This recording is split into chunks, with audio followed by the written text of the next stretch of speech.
Perkenalkan, saya Devina Anggraini dari kelompok A3 dengan Dokter Tutor Dr. Aili Sukanto, Magister Kesehatan. Pada kesempatan kali ini saya akan mempresentasikan terkait peta masalah dan juga peta konsep yang sudah kelompok kami buat. Pertama di sini ada peta masalah. Nyonya Jen berusia 67 tahun dengan keluhan utama nyeri pada punggung bagian bawah. Nyeri ini pada riwayat penyakit sekarangnya, nyeri ini pertama parah dalam 2 minggu terakhir. Postur tubuh menjadi bengkok, sulit berdiri atau berjalan dengan benar tanpa tongkat, sulit membungkuk, serta gejala ini timbul sejak 12 bulan yang lalu. Riwayat sosialnya seorang ibu rumah tangga dengan riwayat kebiasaan kurang konsumsi susu dan kurang terkena paparan sinar matahari. Pada pemeriksaan fisiknya di keadaan umum kompusmentis, nyeri ringan sampai sedang saat berjalan, BB 65 kg, tinggi badan 156 cm, dan vital sign didapatkan tekanan darah 124/80 mmHg dengan respiration 24 kali per menit, nadi 60 kali per menit dengan suhu 36,7 derajat Celcius.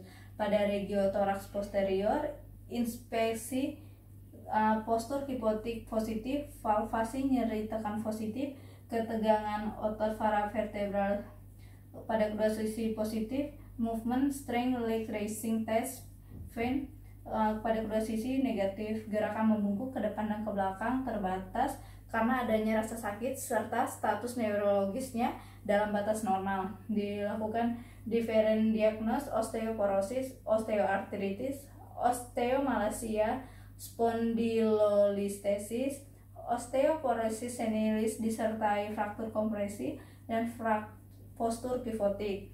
Pada pemeriksaan penunjangnya dilakukan 2 pemeriksaan.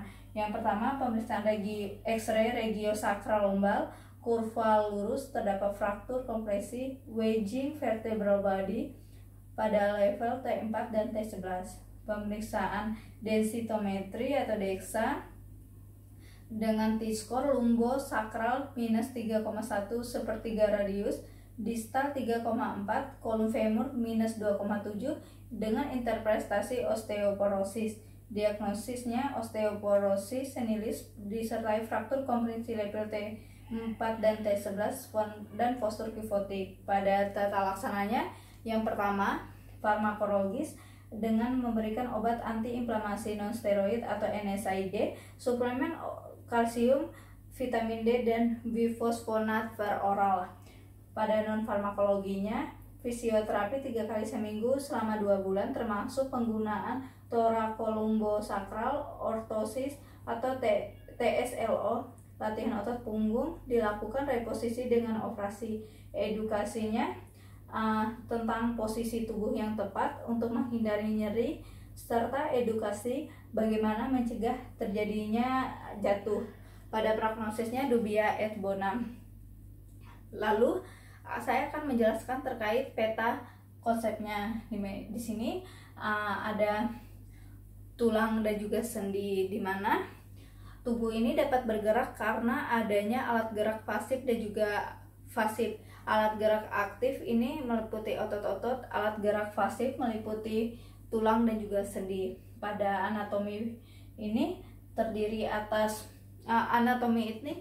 pada anggota tubuh bagian atas terdiri atas kafut, toraks, abdomen, dan juga ekstremitas superior. Beratnya ini ditopang oleh vertebrae, pelvis, dan juga ekstremitas inferior. Di sini saya akan menjelaskan terkait anatomi dari vertebrae, osa pelvis, dan juga sendi tubuh. Pada vertebrae dan juga osa pelvis ini terdiri atas struktur, sendi, otot-otot, distribusi neovaskuler, serta radiografi. Baik, pertama saya akan membahas terlebih dahulu terkait anatomi vertebrae. Vertebrae pada manusia ini dibagi menjadi 5 bagian. Yang pertama, vertebrae cervicalis terdiri atas 7 tulang, vertebrae thoracica terdiri atas 12 tulang, vertebrae lumbalis terdiri atas 5 tulang, dan vertebrae sacralis terdiri atas 5 tulang berfusi dengan 5 tulang berfusi menjadi os sacrum, dan vertebrae koksigis, yaitu 3-5 tulang berfusi menjadi os koksigis. Semua vertebrae ini tersusun berurutan menjadi kolumna vertebralis. Tiap tulang ini vertebrae terdiri atas corpus vertebrae, arcus vertebrae, dan processus arcus vertebrae. Pada corpus vertebrae bersendi dengan corpus vertebrae lainnya melalui discus intervertebralis. Arcus vertebrae terdiri atas pediculus dan juga tulang lamina. Di antara corpus vertebralis dan juga arcus vertebrae terdapat lubang atau foramen vertebrae. Di antara pediculus dan lamina terdapat processus arcus vertebralis, yaitu processus transversus dan juga processus articularis. Antara vertebrae satu dengan vertebrae lainnya dihubungkan oleh sendi. Pada corpus vertebrae bersendi dengan corpus vertebrae lainnya. Lalu pada processus articularis satu dengan yang lainnya ini dihubungkan oleh articularis zygospoecialis. Antara costa dengan vertebrae dencostalis dihubungkan oleh articulatio vertebralis. Pada vertebrae sacralis atau os pelvis dihubungkan dengan os coxae oleh articulata sacroiliaca. Vaskularisasi yang berdekatan dengan vertebrae yaitu aorta, arteri atau vena vertebralis, vena cava inferior atau superior, dan juga vena azygos. Kolumna vertebrae pada bagian tengahnya atau canalis vertebralis dilewati oleh medulla spinalis. Pada foramen intervertebralis dilewati oleh nervus spinalis. Radiologinya, pemeriksaan radiologi baik ronsen, CT scan, MRI ini dapat dilakukan untuk mengetahui struktur dan juga kontinuitas dari vertebrae. Pada anatomi pelvis merupakan gabungan antara os sacrum dan juga os coxae. Os sacrum terbentuk dari fusi 5 tulang vertebrae sacralis. Os coxae di sini tulang irreguler yang juga terbentuk dari fusi 3 tulang, yaitu os iliaca, os ischiadica, dan os pubis. Di antara os sacrum dan juga os coxae dihubungkan oleh articulatio sacroiliaca. Di antara kedua os coxae di bagian interior dibagi oleh symphysis pubis. Caput femoris akan bersendi dengan acetabulum membentuk articulatio femoralis. Vaskularisasi yang berdekatan dengan pelvis yaitu iliaca communis, Apheliaca interna, dan Apheliaca externa. Pada pemeriksaan radiologinya dilakukan pemeriksaan ronsen untuk melihat kontinuitas dari struktur pelvis. Lalu ada anatomi sendi. Sendi menurut jenisnya dibedakan menurut sinartrosis, ampiartrosis, dan diartrosis. Lalu sendi sinartrosis ini tidak atau sedikit sekali bergerak. Sendi ampiartrosis ini dapat membuat sedikit gerakan, dan sendi diartrosis dapat bergerak bebas. Menurut strukturnya ada sendi sinovial, sendi fibrosa, dan sendi cartilaginosa. Sendi sinovial memiliki cairan sinovial. Pada sendi fibrosa ini melekat erat satu sama lainnya, misalnya sutura. Sendi cartilaginosa dihubungkan dengan cartilago, misalnya symphysis pubis. Menurut gerakannya, sendi sinovial dibagi menjadi sendi engsel, sendi peluru, sendi pelana, sendi putar, sendi geser, dan sendi gulung. Pada histologinya, histologi tulang rawan dibagi menjadi 3 jenis, yaitu tulang rawan hyaline, elastis, dan fibrocartilago. Pada histologi tulang ini komponen jaringan tulang terdiri atas osteoblast, osteosit, dan osteoklas. Pada matriks tulang ini terdiri atas senyawa organik 33% dan anorganik 67%. Osteoblast berfungsi membentuk protein matriks tulang, osteosit berfungsi memelihara matriks tulang, dan osteoblast berfungsi pada tempat mengabsorpsi tulang pada tempat yang rusak. Pada fisiologinya di sini homeostasis kalsium dan fosfat. Homeostasis kalsium merupakan proses untuk menarik kalsium dari sumber makanan dan untuk dari konsentrasi kalsium di dalam cairan ekstrasel. Homeostasis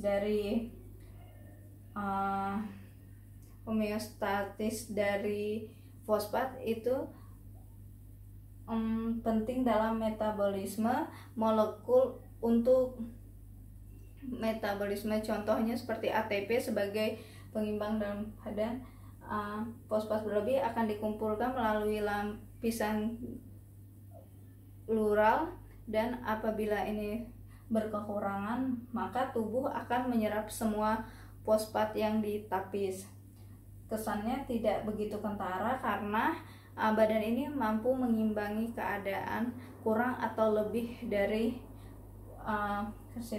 lalu jika terjadi gangguan maka akan terjadi osteoporosis yang merupakan penurunan kepadatan tulang yang dapat dipengaruhi oleh kemampuan tubuh untuk melakukan regenerasi tulang melalui tulang yang mulai menurun seiring bertambahnya usia. Hal ini yang menjadi penyebab dari kekurangan hormon estrogen, yaitu hormon utama pada wanita yang berfungsi untuk mengatur pengangkutan kalsium ke dalam tulang, yaitu pada perempuan pada usia 51 sampai 67 tahun, yang disebabkan karena fraktur usia, kekurangan kalsium, kekurangan vitamin D, stres, minuman beralkohol, dan juga kurangnya aktivitas fisik.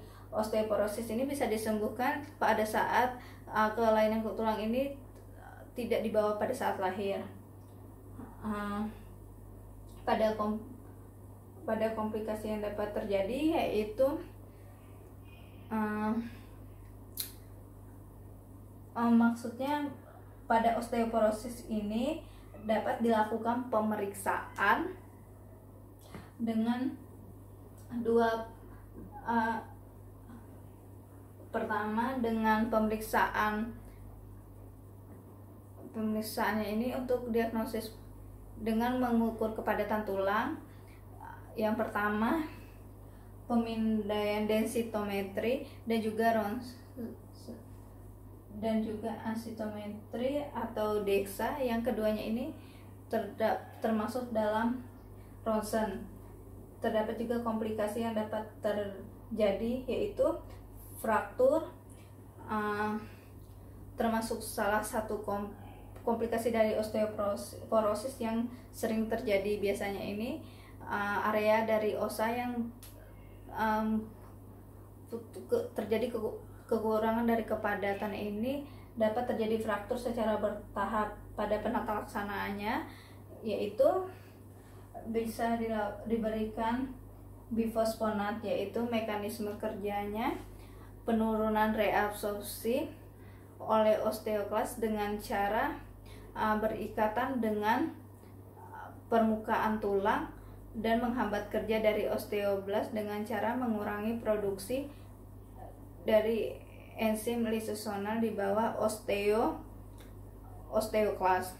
Obat ini diberikan antara lain alendronate dan juga etidronate. Lalu ada suplemen kalsium dan juga vitamin D yang berfungsi untuk menjaga tulang dan juga menjaga kepadatan tulang. Pada non farmakologinya diberikan terapi hormon estrogen sebagai anti reabsorpsi yang dapat mempengaruhi aktivitas sel osteoklas yang dapat mencegah osteoporosis. pengobatan osteoporosis ini bisa dengan terapi sulih hormon atau TSH. Nutrisi pasien osteoporosis ini harus mendapatkan nutrisi yang cukup dan juga memelihara berat badan yang ideal. Nutrisi ini dapat berupa vitamin D dari sayuran, brokoli, kacang-kacangan, ikan, dan kuning telur, dan juga paparan sinar matahari. Untuk edukasi yang diberikan yaitu rutin berolahraga, memperbanyak asupan kalsium, konsumsi vitamin D,